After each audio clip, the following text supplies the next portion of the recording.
beauties, Gladys here, making a video to give your life a beam of light.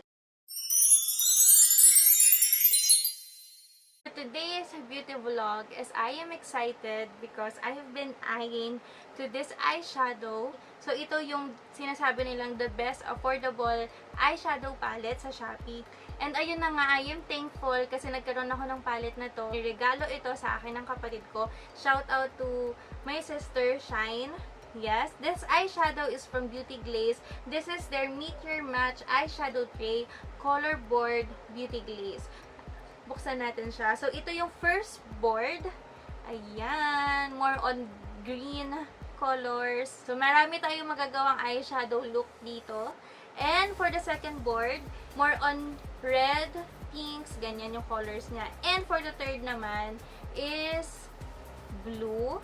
And for the last one is more on purples naman yung colors niya. Good thing sa Beauty Glazed is mura siya. So, itong eyeshadow palette na to ay nabili namin siya for only 569 pesos. Pero, binibenta talaga nila to ng 1,300 pesos. And then, meron din kami, syempre, may iba din product si Beauty Glazed doon na naka-sale. Grinab na rin namin yung opportunity na mabili ito. And meron ako dito, gagamitan ko rin siya ngayon. This is their Beauty Glazed Perfect Silky Concealer. Yan siya. Maliit lang siya in person. Ganito lang siya kalaki. Feeling ko mga nasa 2 ml lang yung laman nitong concealer nila. And this one is 49 pesos. Concealer for 49 pesos. Binibenta talaga nila to ng 180 pesos. And hindi nagtatapos dyan dahil meron din isa pang eyeshadow palette. This one is, pwede siyang i-dupe sa Huda Beauty. Ayan.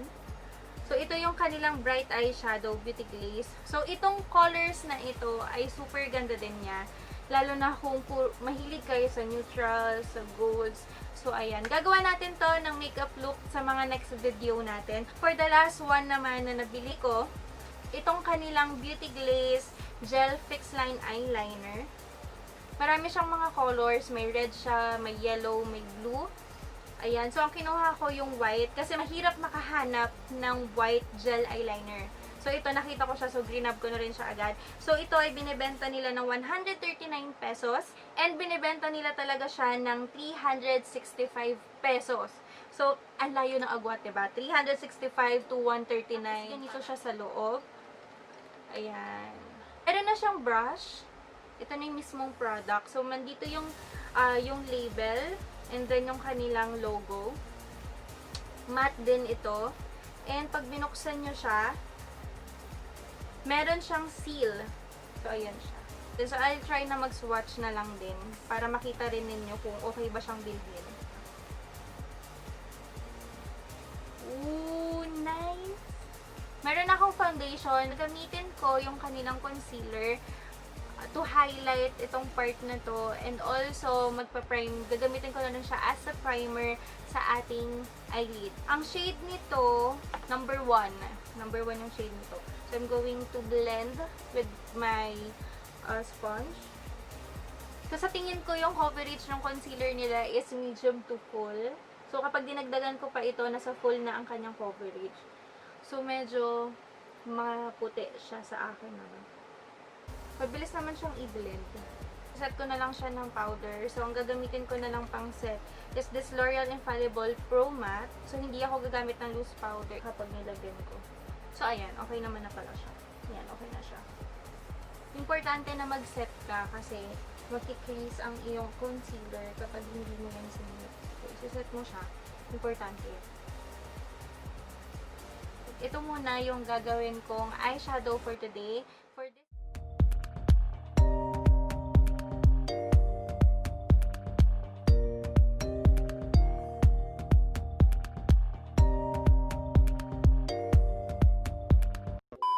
lang ako ng yellow eyeshadow. Biniblend ko siya dito sa may crease area ko. Army green, ganyan. So, lalagay ko siya dito sa dulo. I-build ko yung mismong color.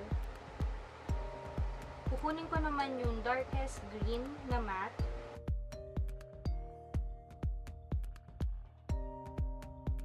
Butan yung inner part. medyo careful lang ako sa pag-blend. Kunin ko na yung Beauty Glazed concealer. Tapos, ilalagay ko siya sa gitna. So, medyo ika-cut crease ko siya.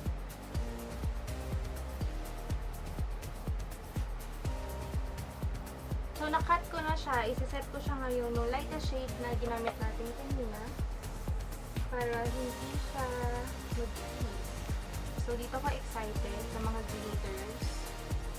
So, paghahaluin ko yung green and yellow green na glitters, so, lalagay ko siya dito. So, ayan. Nalagay ko na siya dito sa may gitna. Babrush ko lang yung mga excess na feeling ko may nalaglag. And then, tsaka ko ulit i-build ko ulit yung dark color dito sa may outer part.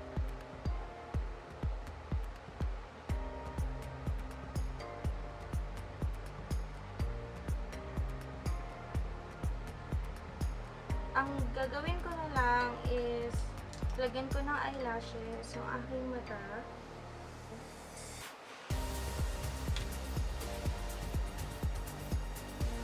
Kukunin ko na lang itong ganito, angle.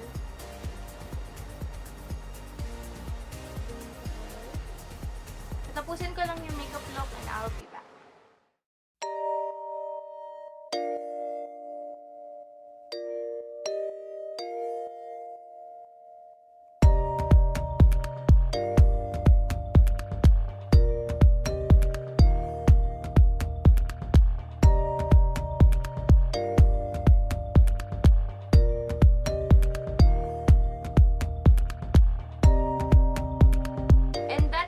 This video, and I hope na nagustuhan po ninyo yung eyeshadow na nagawa ko from this palette.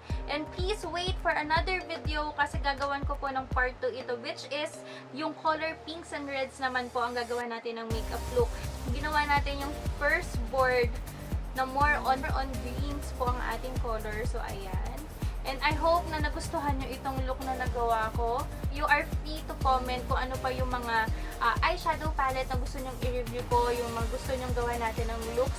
That's it for this video, and I hope that you like and enjoy this video. Don't forget to click the like button and subscribe to my channel sa mga hindi pa po nakapag-subscribe. And also, please click the notification bell para po ma-notify kayo every time that I upload. Kinikilig po ako. Kinikilig ako sa eyeshadow ko. So, yun lang po. And don't forget to spread love, not hate. Bye!